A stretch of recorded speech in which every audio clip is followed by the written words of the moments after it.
Well, here's something that could impact your summer travel plans. More than 9,000 members of the Canada Border Services Agency have voted unanimously for a strike mandate. Now, while this does not guarantee a strike, it is the first move towards doing so.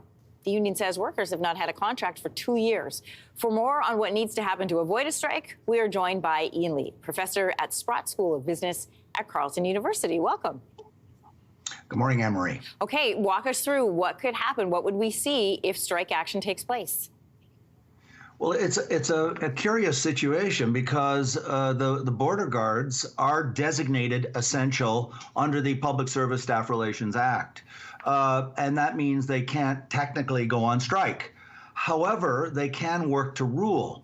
And they can work to rule because, of course, border guards have the discretion to ask every one of us coming through the border questions. They can slow it down and ask all kinds of questions rather than just say, do you have anything to declare? No, go on through. And you're through in 5 or 10 seconds. That's happened to me.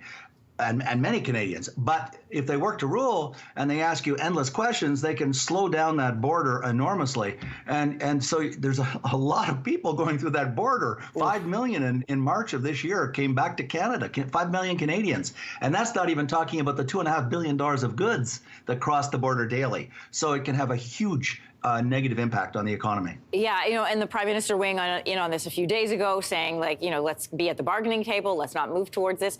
Would it be all points of entry that would be affected by possible strike action or just specific ones?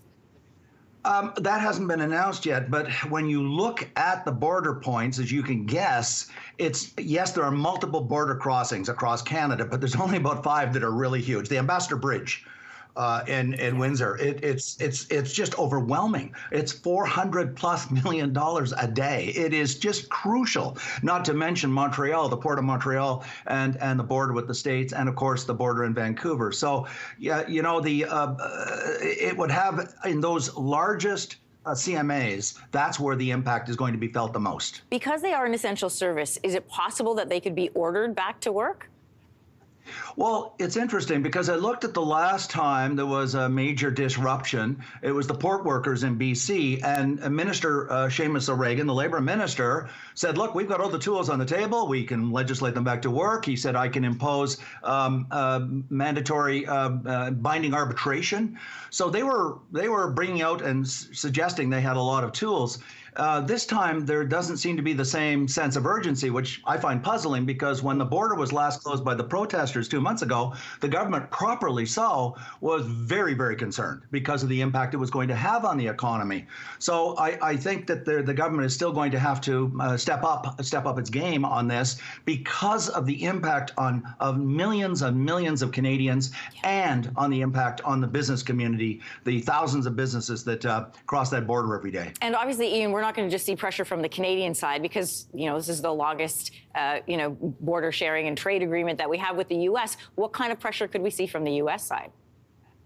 Well, a lot more goes from us to them because we're so dependent on them. Having said that, we import a huge amount. But our relationship, we're heavily dependent. 2/3, 3/4 of our exports are with the U.S. The U.S., of course, because it's such a large economy, it's much more diversified.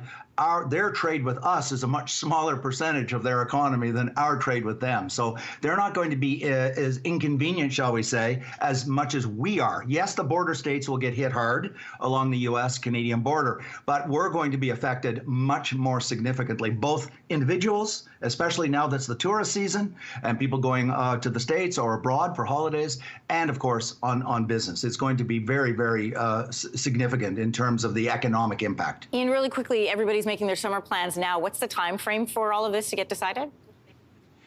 That hasn't been decided. They're waiting, as the Prime Minister said. They want the union to get back to the bargaining table. I suspect because of the disruption that if it did get to the point where major borders were being closed down or significantly restricted, that the pressure on the government would be overwhelming to step in and either impose binding arbitration or threaten back to work legislation. So I don't think it will last that long because we're in the high season, the summer season. Yeah, I hope you're right. Professor Lee, thanks for joining us again. My pleasure, Anne-Marie. Thank you.